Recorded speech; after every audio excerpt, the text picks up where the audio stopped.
Okay, it's day 103, and this is part two. And a lot of came out of the Chris Clotworthy research. It looks like he's just a librarian for resources for the future, but he was a real right hand man to Molly McCauley, especially in this idea of land conservation. And maybe nothing to do with Chris Clotworthy, but the CIA used to love to make parks and zoos and different wildlife game areas and so forth in areas that they wanted to set aside for themselves in terms of resource mining.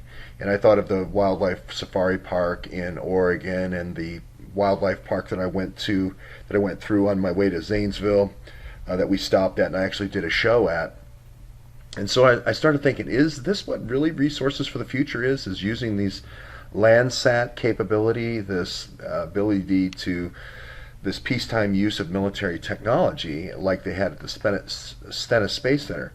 So then I looked at this director, William Lupine, and he was involved with Imran Awan's ACG group, and also Uranium One.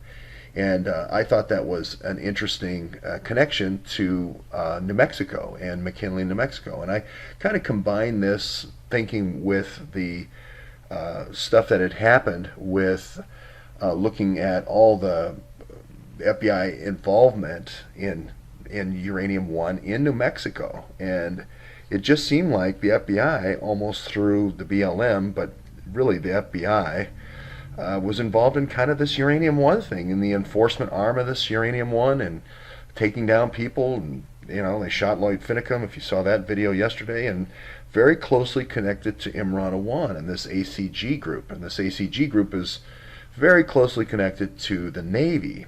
So this was kind of an eye-opener how tightly knit all these energy groups were, these energy companies, these uranium mines, to resources for the future, and to these kind of like wildlife parks. San Diego Zoo being one of them. I saw out in San Diego there was a Clotworthy construction. They did all these cell phone towers, and I immediately thought of Javier Becerra or Xavier Becerra. I can't remember Xavier Becerra's first name, but the one who did the kind of there's odd coincidences with task forces beating, and of course he's committed a felony giving false information about what was on that server in the Democratic Caucus server. Now, Rahm Emanuel, you knew, was the caucus representative to the DCCC before, and so Imran worked for Rahm Emanuel. Imran's involved in this server with the McCluskey server, and again, why the office of Omar Awan down in San Diego?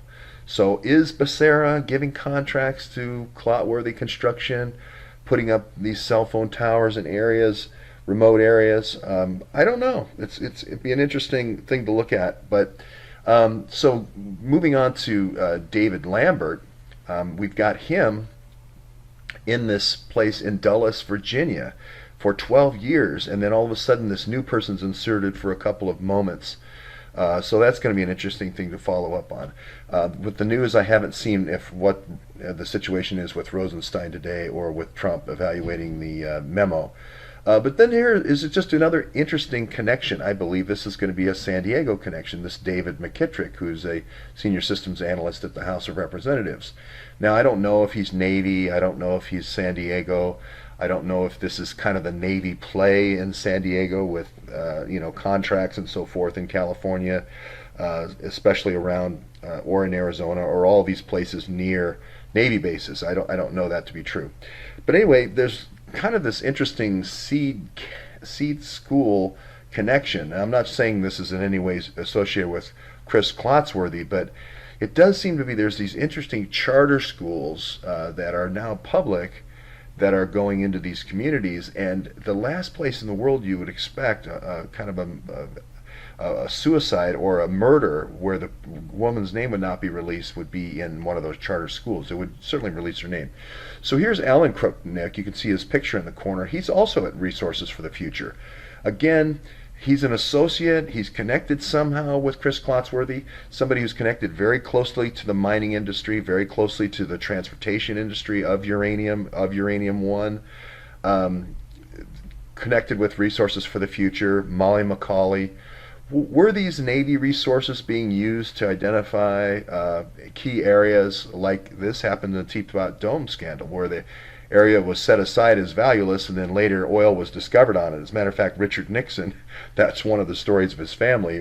It was all an orange grove until they discovered oil on it. It's a story he used to tell quite a bit. I think even in Anthony Hopkins' version of the Nixon biography, he tells that story over and over again. It really bothered Nixon. He always had that chip on his shoulder.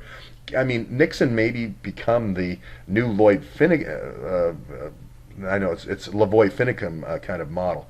So anyway, those are just interesting feedbacks. But it was interesting that all the Chicago connections as well, Lincoln Park Zoo, and also L.A. connections.